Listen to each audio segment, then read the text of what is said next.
Before we start, if you have ever listened to this podcast and thought, I really wish that I could talk this through with Dr. Brittany, I have great news for you, because that is exactly why I built a ChatGPT called Dr. Brittany AI.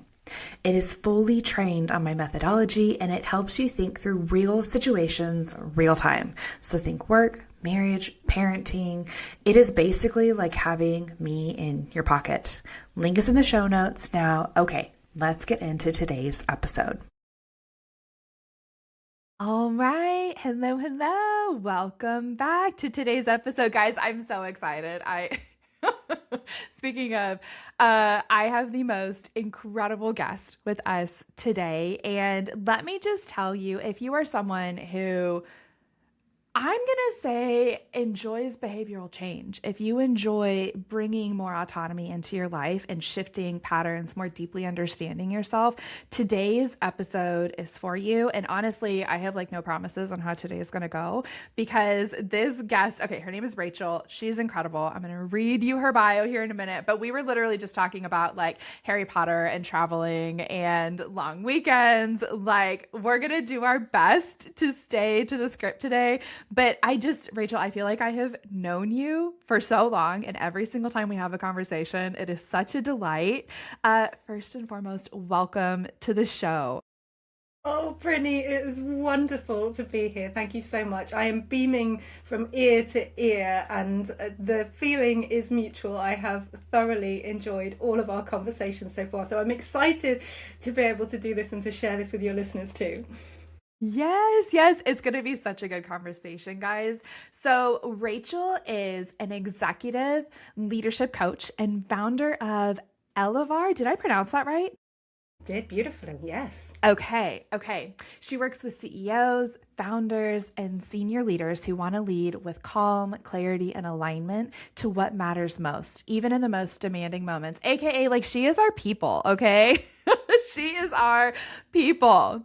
With a background in leadership psychology, behavioral science, and 20 years of commercial and organizational experience, Rachael is known for her calm authority and her ability to help leaders see clearly, regulate their internal state. Oh, I'm so excited for you guys to hear this framework, and make decisions rooted in purpose and presence. Her work strengthens the inner capacities that leadership demands: emotional steadiness, personal alignment, courageous thinking, and the ability to shape cultures where people and performance thrive. Rachael, I'm already going to go off script a little bit because I want to invite you to share a little bit about your story and how you got into the space.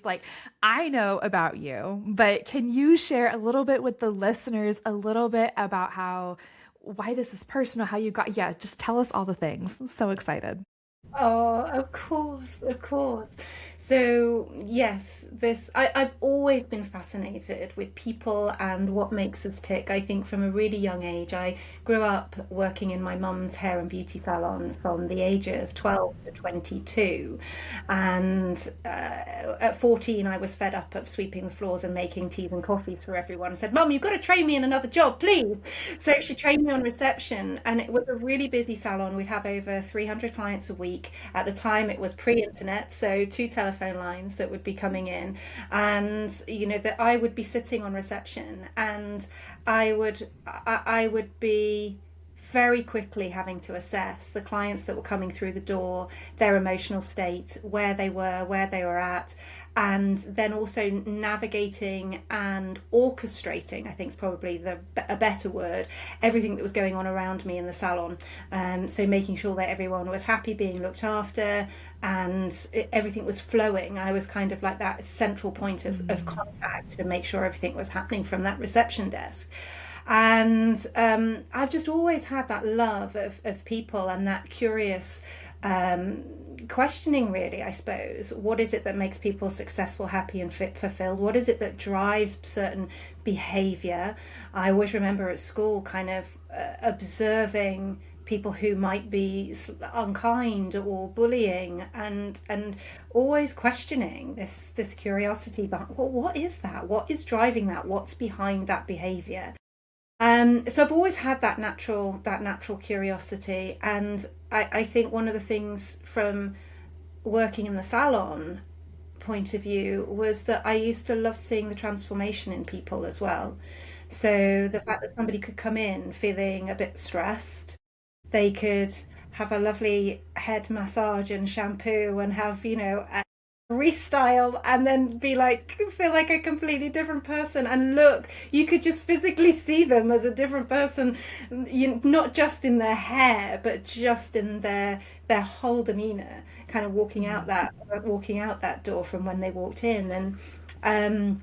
And I've just loved that. I've loved that whole idea of always wanting to make a positive difference to people. So that was my very kind of early stages, if you like. Okay, so now tell me a little bit more about transition from here into where you're at today. Well, I decided I didn't want to work or have my own business at all, having watched my mum do it and work incredibly hard. I was like, why would I want to do Yep. that?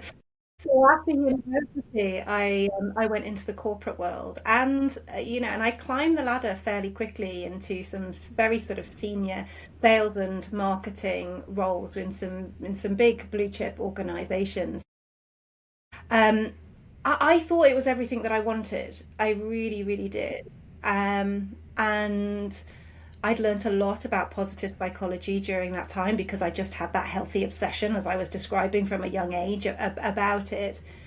And I had everything that I thought I had really wanted. I had the job with the influence, the glass fronted office, the company car, all of the trappings of, kind of what I thought was what I was set out to go and do and to go and achieve. And one day I found myself on the floor in my office staring up at the ceiling tiles instead of walking out of the door to go into the boardroom, because I had collapsed. I mean, I later realized I'd had a panic attack, and it was the result of months, if not years, of disrespecting my body, of just pushing harder and harder, of reframing everything and believing that just pushing through was the right thing to do. And that was a real turning point for me. It was that turning point of, this can't go on anymore, number one, and number two, then, so if this isn't what you are meant to do, what are you meant to do? and Yeah. and Oh, that was, yeah, and tuning in to that whisper that was on my heart around what that was. I never really listened to that voice until that point, listening mm, to that and following that. And that led me to what is now, what, 12, 13 years ago, starting my own business in coaching, and and supporting others to, kind of make behavioral and identity level change, really, that just drives that greater peace and calm, and better connection with themselves and others. And my work today, I just feel like, is a soul's contract, and I'm so grateful to have it and to be able to do what I do. yeah, yeah, man. Oh my gosh, you're describing, which I know this is like different direction than I thought we were gonna go, but I like felt it viscerally in my body as I'm imagining this moment of you like laying on the ground and realizing later that it's a panic. I think that that is so common. I talk with so many women who have this moment where I think your body takes over, right? And says, if you're not going to listen to me, I'm going to force you to listen, and we're going to lay down whatever it is. And you're describing it. I'm imagining, like, talk to me about the emotions of realizing, oh gosh, like if I'm not going to do this, what am I going to do?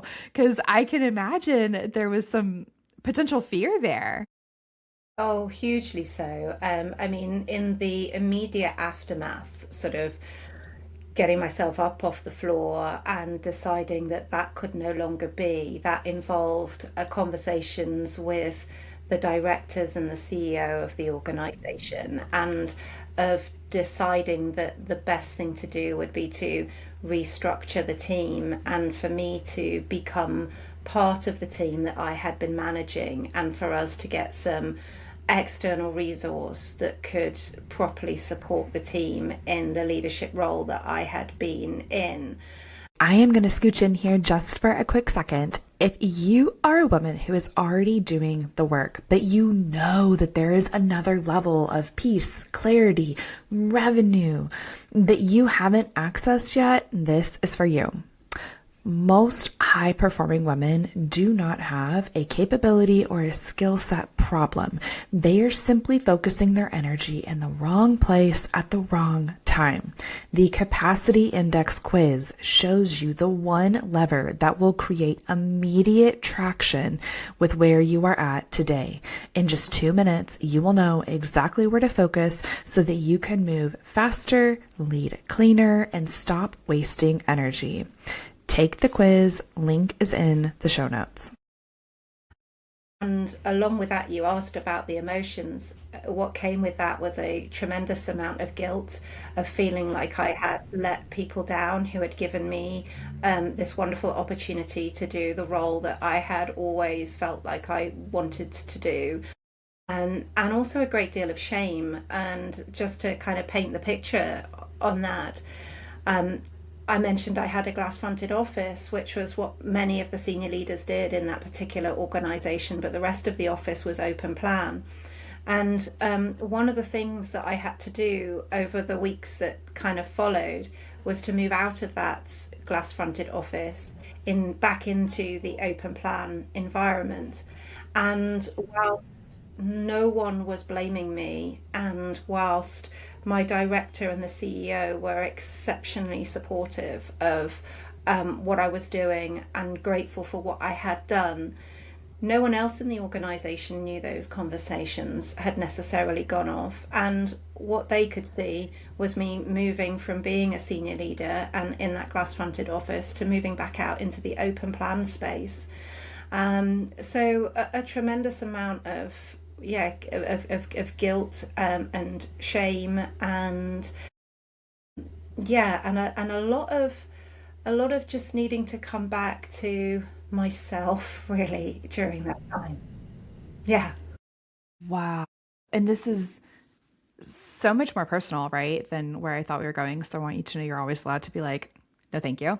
I didn't know we were going this way, but I'm like, no, this is what I'm so curious. And we're going to get into the framework because it is the meat and the potato, but I'm just like, I'm listening to you and I'm hearing so many of my clients. I'm hearing so many people in the audience who reach out and they just talk about that this is their story. And this is the part that people don't talk about is like, I'm so curious for you. How did those conversations go real time as you were expressing desire to shift the system and to really prioritize yourself in a different way? I'm so curious how that conversation was received by the rest of your team. Well, initially from my director, very, very well. I did feel listened to when I said this can't go on and we need to think of another solution. And the other solution didn't come straight away. And I think this is the important thing to recognize is that sometimes when we're seeking to resolve challenges and problems like this, they're not always a one conversation is going to fix it. It's not necessarily going to be. So if anyone in that process of doing that,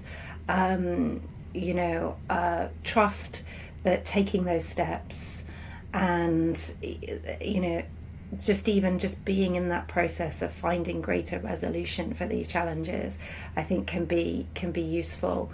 So it wasn't a quick fix. It wasn't an overnight thing. But it was well received, and we had further conversations around then what that would look like. And I felt very included and valued as part of that because my director and the CEO wanted my input into what that should look like, and who we should recruit. And so that was a huge part of me still feeling valued in that and as part of that conversation. And I think my team understood. They knew, they knew that it was, and I think on some human level, right? You don't Mm, work with people without people seeing the effect that it takes on you and the toll. And I think on a human being to human being level, I think they were grateful that and pleased, not grateful, but maybe pleased that I was getting the support I needed and that things were going to change, and that I was becoming, I was going to be in the team to be able to help support them as well. Because one of the challenges had been we'd been under resourced and we hadn't been able to recruit and have a full complement of a team. So, that puts pressure on, doesn't it? So the fact that I was going to be able to come in and do that, I think really helped. The conversation with the CEO, I remember catching him and apologizing. Mm. In real time, the nicest thing was he just looked at me and he said, "What are you apologizing for?" Like, I think we have Oh, an apology to make to you. And that was just, wow. mm, yeah, yeah. I mean, that's an ideal response, right? Yeah, That is yeah, yeah. like, wow. And it brings to mind, and then this leads me to a question, but it makes me think about so often when we are in high pressure environments, I think about that we typically are imagining that certain situations are going to go a certain way. And a lot of times there's more grace on the other side of taking care of ourselves than we expect, right? People tend to see how things are impacting us more than they may let on. And it takes one person saying, hey, this can't go on. This needs to shift. And I've just seen that be such a corrective experience for so many different people. Not every time, but man, when it is, I mean, your CEO's response, right? What a gift of a response. That is ideal. Ugh. Such a gift. And something to point out, though, as well with this is that when we become so dysregulated, as I was, that naturally increases our negative bias. So we're going to be more on that defensive. We're going to be thinking the negative. We're going to be expecting the worst. Okay, I am going to jump in here just for a second. If this episode is resonating a little hard, I want you to know that if you are a high performing woman who knows exactly what to do, you know what behaviors are going to take you to the next level, but you're not executing at the level that you should be for the woman that you are, I want you to know this is not a strategy problem. This is a nervous system capacity issue, and it is costing you time, energy, and momentum. The retreat that I lead, the Elevated Leader, is designed to change that fast. Like, we are talking 3 days fast. We don't sit around and talk about your goals. We identify what is actually interfering with execution, and we rewire it real time so that by the end of the weekend, you are leaving with clarity, self-trust, and the ability to move quickly, cleanly, and consistently without the self-doubt and anxiety. This is a small, bespoke, high-touch experience. Every team is created specifically for the women that are invited into each weekend, and therefore only a few women are invited in per cohort. If you are ready to stop circling the same patterns and actually take steps to move forward, I want you to join the waitlist. Link is in the show notes. All right, now let's get back to the show. It's very natural when we are depleted in that way, as I was.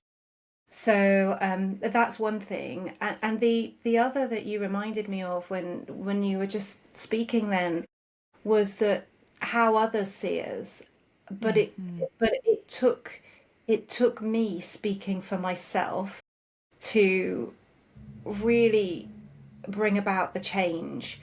And I'll share this. Which kind of feels a bit helpless now when I share this story. But I can remember several months prior to that collapse on the office floor, constantly feeling like I wasn't coping and wasn't coping well. And I just wanted somebody to see me.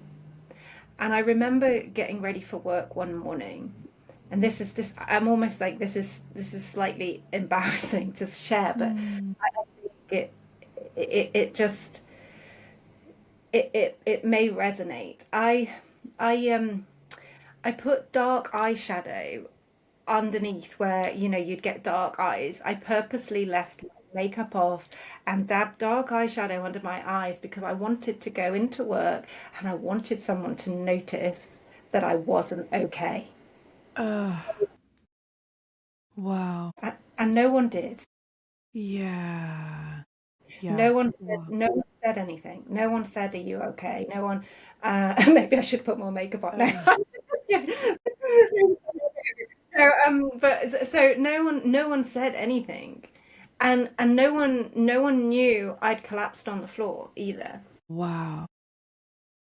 I still had to get help, and I still had to put my hand up, and there is absolutely no shame in doing that. No shame in doing that at all.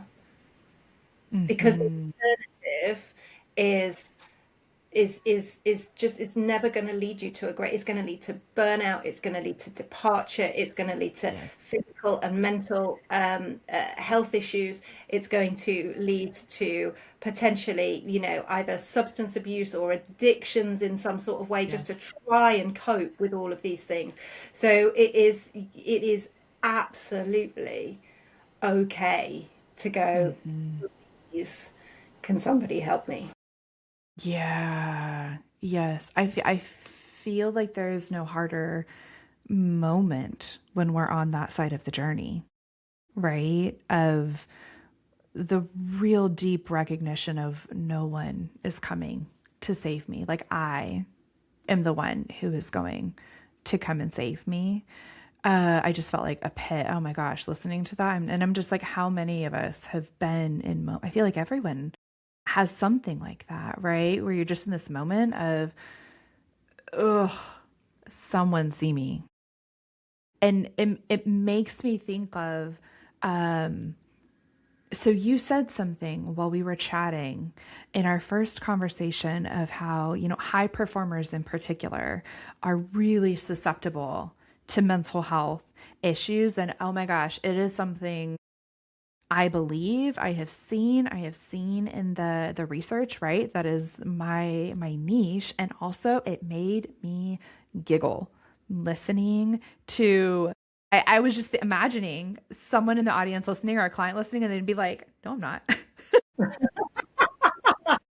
So I would just love, first of all, I want to like thank you, and I would do this after the recording as well, but like thank you so much for being willing to share so much of your story, because I think there's so much power in seeing yourself in someone else's story. And to your point, like someone has to go first, but you did that so vulnerably, and I really want to honor that. Like thank you so much for being willing to share that. Um and then also, do you want to tell us a little bit more? Gosh, yes, yes, yes, yeah. Well, it's a pleasure, and it was one of the, sometimes those lowest points are our greatest points in terms Yes. of the turnaround. And you mentioned about why high achievers can struggle and maybe are even more vulnerable to this type of thing. And it's not because anything is wrong with them. In fact, it's what makes those high performers exceptional. But what I often see, and what I can now look back with perspective and see of myself, and what I can see of a lot of clients that I work with, is that there's often a pattern where that drive to succeed and do well leads to overextension. That overextension leads to stress. The stress starts affecting mood and thinking. And instead of restoring, they double down and push harder. Mm. Mm. And that then leads to a very difficult cycle. I think a lot of high performers and high achievers are wired for that pursuit. They get that dopamine hit from the progress, from the achievement, from the momentum, Mm. which is absolutely brilliant until it isn't. That's right. That is exactly right. I'm sitting here like, take us to church. Yes. Yes. It's fantastic. That Until it's same not. system that has been so successful for you doesn't know when enough is enough. Yeah. Yes. Yes. Oh, yes. Yep. Okay. And then this leads me into, I'm like, tell us about the 4 R's. This frame. Yes. Oh my gosh. I think my eyes were like the size of my face the first time we were talking through it and I was listening to it and I was just like, oh, tell me everything. Oh gosh, yes, yes, of course. Well, and actually, even just before going into that, which I absolutely will, just to kind of, I think just to kind of complete that cycle of what I see happening is, you know, the other thing about high achievers is that they set incredibly high standards. And when they don't meet them, they don't lower their expectations. They raise the pressure. And then they have this, and this is where I was in a big way. They don't see themselves as somebody who would struggle Yep. or even suffer from any kind of, mental health issue or anything like that. So when something's off, they reframe it. And that's what I was doing constantly reframing and minimizing the stress and pushing through. And then there's the environment, because very often high performers are surrounded by other high performers, whether it be their Mm. friends or their family or people that they are working with. And so their normal standard becomes an incredibly high Yes. standard because they're measuring Yes. in that context and in that environment.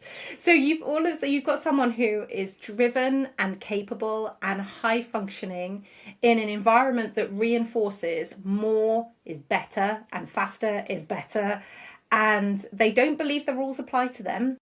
So they ignore the signal, Yes. and you I can love see it. how it's just this perfect storm. So the very traits that make high performers successful are the same ones that make them really vulnerable as well.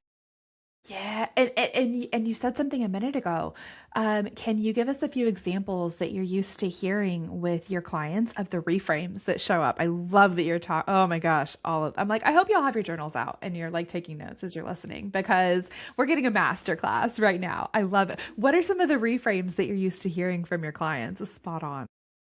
Of course, so it will be things like, I've just got to get through this project. I just got to if I can just get through this, or if I can just make it to the weekend, if I could just make it to the holidays, like that's a Mm, classic. That's an yes. absolute classic one. And I mean, just some of the things that some of the other things that I see them doing, and this is an important one to watch out for, they sometimes choose intensity over that true restoration. So Mm, another thing I see with some high performers is, because they think they've smashed a hard workout, so they might be up and in the gym 5 o'clock, 6 o'clock, whatever, in the morning. They think they're taking care of themselves. But sometimes the body needs gentleness, it needs mm. recovery, it needs sleep. It needs a walk or just a moment of exhale and stop. Uh, So that's another I one. Oh my gosh. I'm real okay, I have to share. I'm relating to that one personally. I started Mm. working with my nutritionist that I've had off and on for like the few years, and I was telling him I really just like need to get back to like specific workouts, da da da da da. And he was like, "Oh, okay. So when you were working out in this way that you were whatever, did you have more energy?" And I was like, "First of all, Justin, I need you to calm down." He was like, "I'm just saying, it sounds like we need to look at protein and calories and make sure we're hitting our numbers because it doesn't sound like that's the issue." And I was like, oh, like, but I had, to your point, I had this idea in my head of if I push harder, then X, Y, and Z. Right. Then the energy will be there, whatever it is. So I like had that conversation yesterday. I'm like, oh, I feel that so hard. Because as high performers, we can even turn that self-care into another kind of performance thing.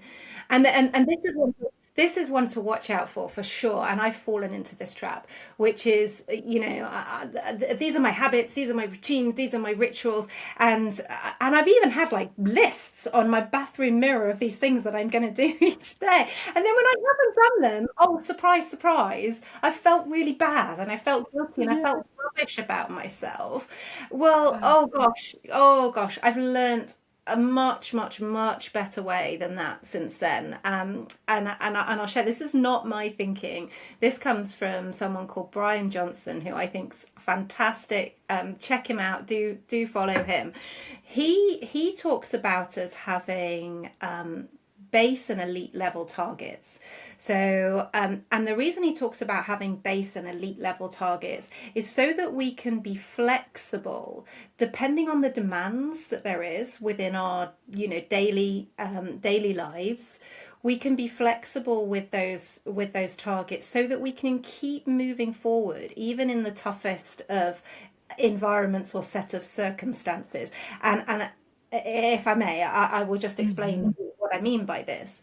So he categorizes kind of life, if you like, or sort of how life can feel into three kind of categories. So you've got what he would call those days where we can bubble wrap ourselves, where we can just cocoon, we can go out for long walks in nature, enjoy the sunshine, really fully restore, be with people that we love, sleep, rest, eat well. Those days when we can really bubble wrap ourselves. So they would be bubble wrap days. But the reality is they are few and far between for the majority of us. So there are then are days that he would call, well, they're kind of out in the wild days. And this will be more typical for the majority of us. We're out there, we're hacking through the jungle, we're making our way through life, we're doing our best that we can. And so you've got these out in the wild days. And then sometimes there will be times in our lives when we are what he describes as paying the price. So these are the days when we might be traveling with work, or we have children or elderly parents who are sick, where we've got a project deadline that requires more of us.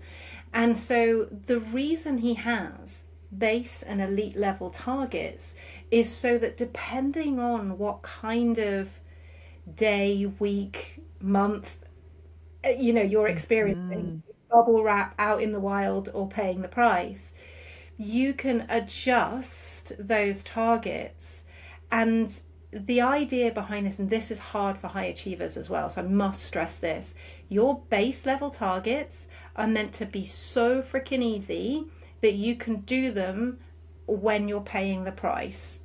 So for example, if say conscious movement is part of your one of your targets, I'm going to move my body, your base level target for that might be, I'm going to do some squats while I brush my teeth.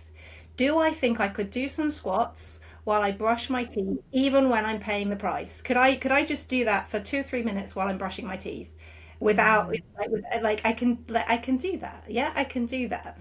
Could I have one meal that follows my nutritional protocol each day, just one meal that follows my, it doesn't matter if the rest may not, but could I just have one? That might be your base level target. So easy, because the great thing is, and this comes back to James Clear and Atomic Habits, for any of the listeners who have read that book, and another fabulous book,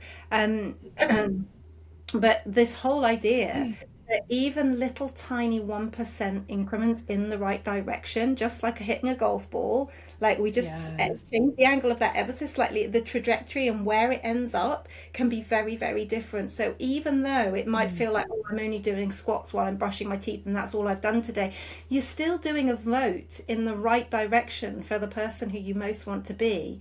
But you are also giving yourself grace and allowing for the fact that life happens to all of us. A long explanation, but I trust that made sense. My gosh, it's so good.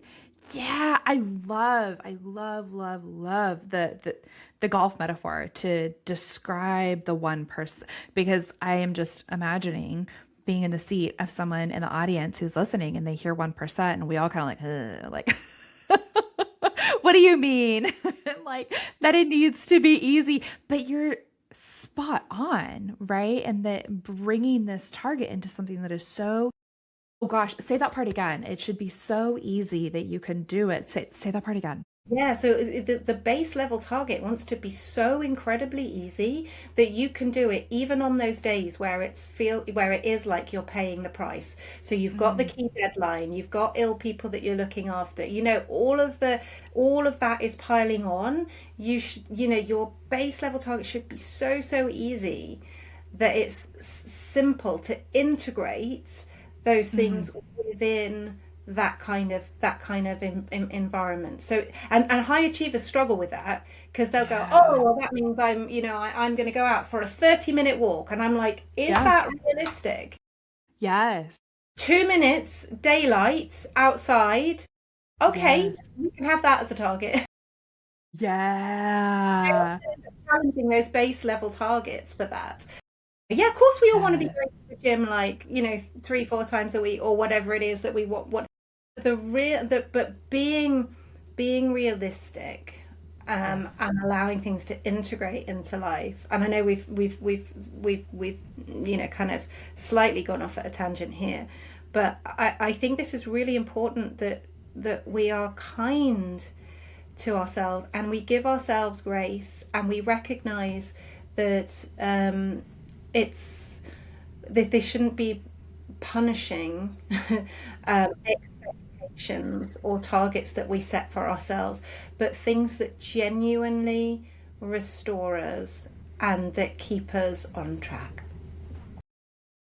Yeah, and I imagine I think there's so much power in what you are saying, right?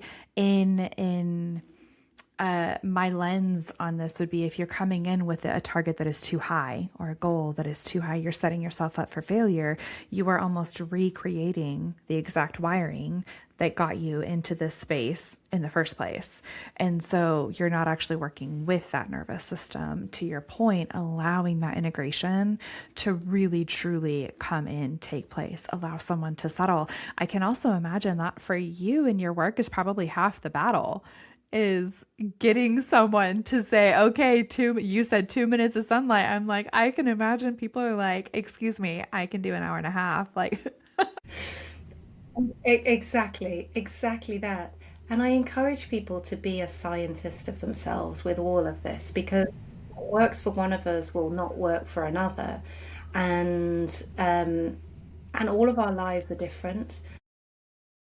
Working out how you integrate those rituals and habits and routines that really help to restore your energy, your mood, your capacity to deal with the stresses and the strains in a mm, way that works for you is and being kind to yourself along the way is super important for sustainable performance and to be able to show up as the best version of you that you want to be, whether that's as a mum or as a co-worker, as a leader, as a daughter. That's just so important.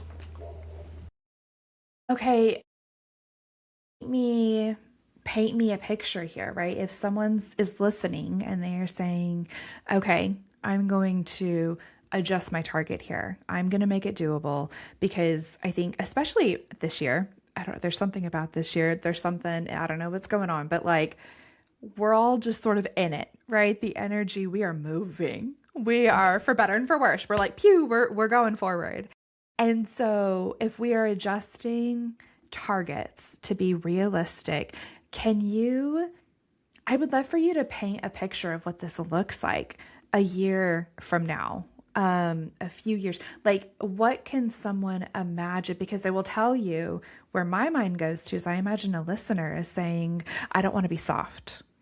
I don't want to be right. Like they have this idea that to go easier on themselves, or whatever story is showing up in someone's mind is somehow going to lessen in some way, shape, or form. And I would just love your thoughts on that. This isn't about becoming less ambitious. It's about becoming less divided and Mm, more, and more connected to yourself. mm. I like say it again. Oh, I hope everyone wrote that down. Yes. Yes, it is not about becoming less ambitious. It is about becoming less divided. That's huge. And better connected to yourself Yeah. so that you are tuning in and you are making these micro corrections. So instead of getting to the place where I was, where my body went time out and I ended up on the floor, you're becoming better tuned in and connected to make these micro adjustments, maybe not even corrections, micro Mhm. adjustments in the choices that you're making, moment to moment to moment, day to day to day, and you make those decisions that serve your mood, your energy, and that support you in showing up as the very best version of you for everybody and everything that you care about. Mm-hmm. So along those lines, talk to me about like where does someone start with that? Right? We love tangible takeaways on this show, and especially if you're in this space of moving and perhaps you've even had this moment of the panic attack, right? Like on the floor, this can't go on.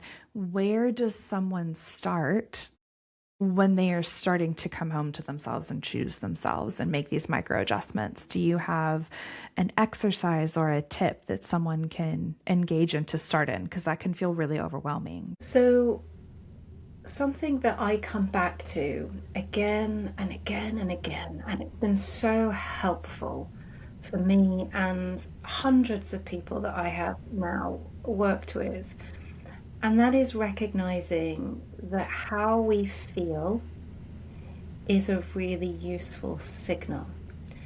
So far from it being an annoyance or a problem or something that we just try and push on past to continue to deal with life, tune into that feeling and determine what is that feeling signaling to you, because all of our feelings, they're either signaling to us that we are depleted somewhere in our own internal biology. That might be sleep, that might be food. You know how we feel when we're hungry, right, Brittany? Like, Sure do.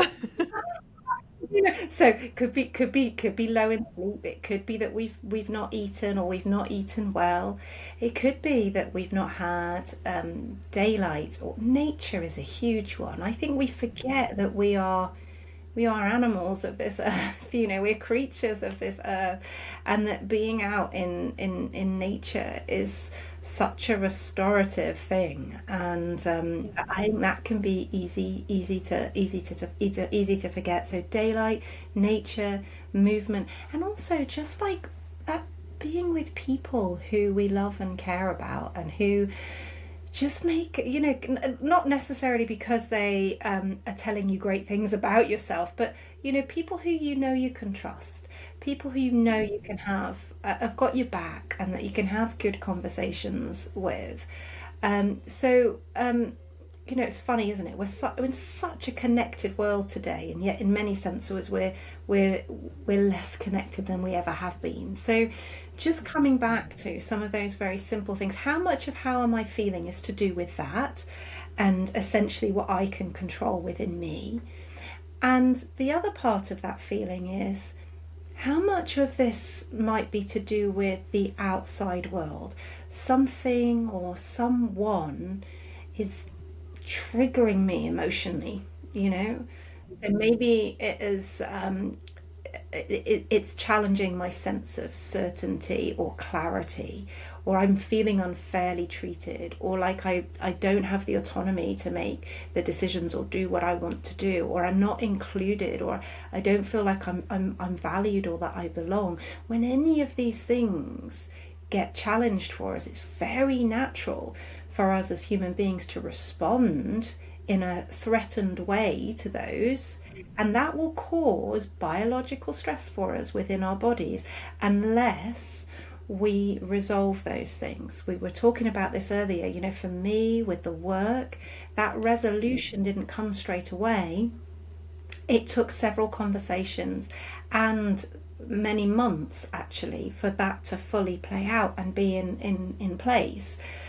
But to be able to work towards that resolution, if someone has triggered you, can you have that conversation with them to resolve it? If something is causing an issue, how might you be able to resolve that, and who can help you? Because if we can't do that, if we can't resolve, we are going to be regulating in some way, shape or form. And being aware of how we're regulating is very important, because many of us will regulate in a way that's unhealthy, and that would cause us harm in the longer run. And so I come back to being very aware of, what's this feeling telling me? How much of it is it because I need to restore something inside my own personal ecosystem? I need to eat, I need to sleep, I need to, whatever it is I need. And how much of this is because it's something or someone? And of course, they interrelate. So if we're hungry and tired, that person or that thing is going to feel a lot worse than if we're well restored. So, but having that conversation with yourself and coming back to, what is this signal telling me? And therefore, what do I need to do about it? Do I need to restore? Do I need to resolve? Or do I just, for the moment, because I can't do either of those things straight away, do I need to find a way to regulate this in a healthy way?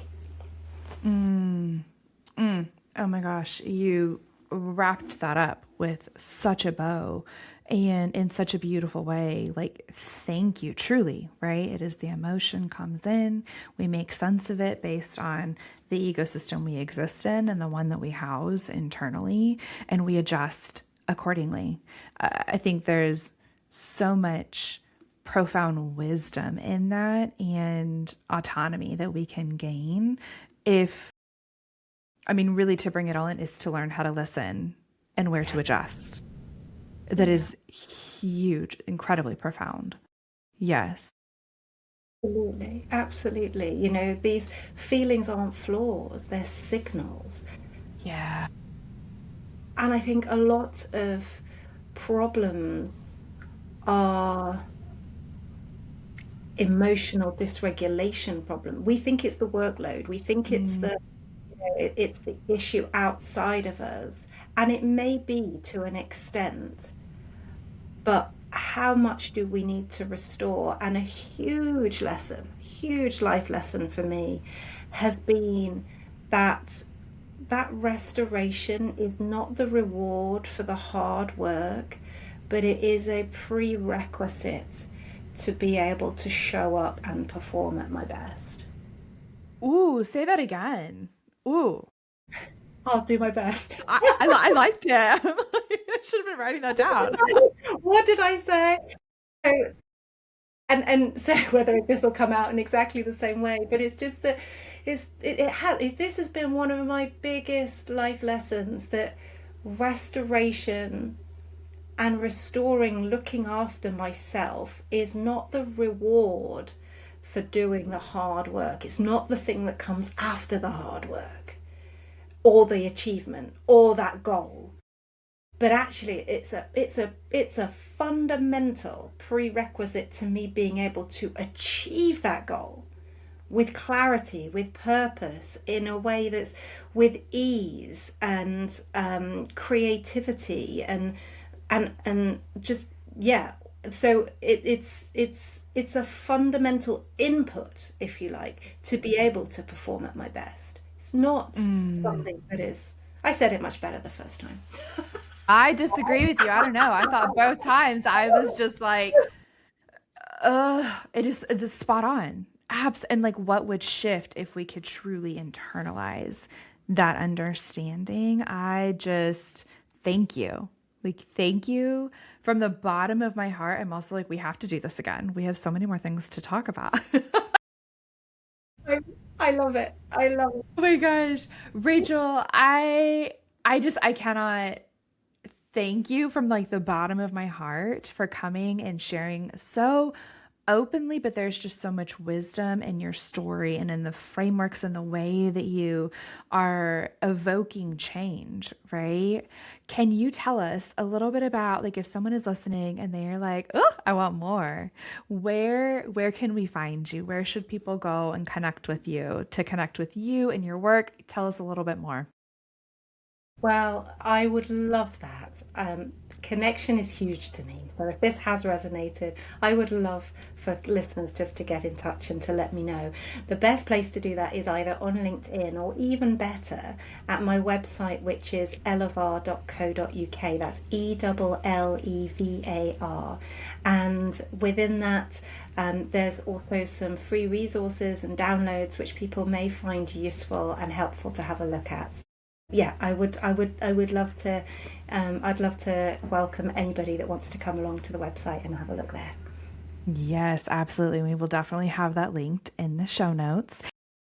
Okay, tell me, before we hit record, we talked about possibly like a free gift for the audience.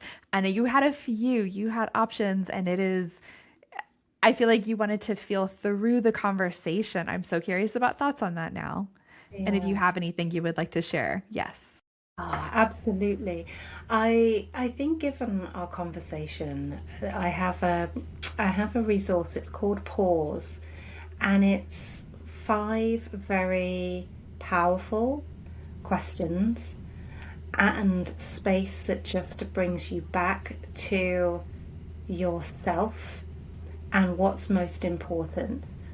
I think everything that we've been talking about is you can be highly driven without abandoning yourself.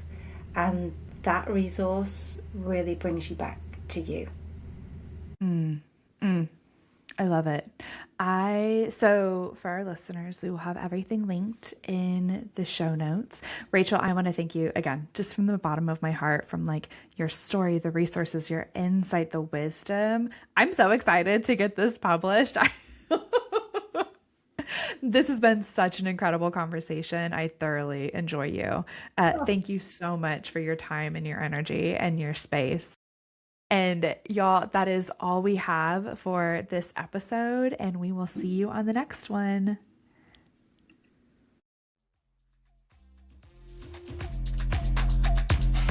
Alrighty, friend, that is all for today's episode of the Aligned Powerhouse podcast. I want to thank you so much for tuning in. And do me a favor, if this episode resonated, I want you to share it with another powerhouse woman in your life who is ready to lead and love from a place of self-trust. And don't forget to follow, subscribe, and leave a quick rating or review. It really does help more women find this work. New episodes drop every week. Until then, lead with self-trust and let yourself be seen.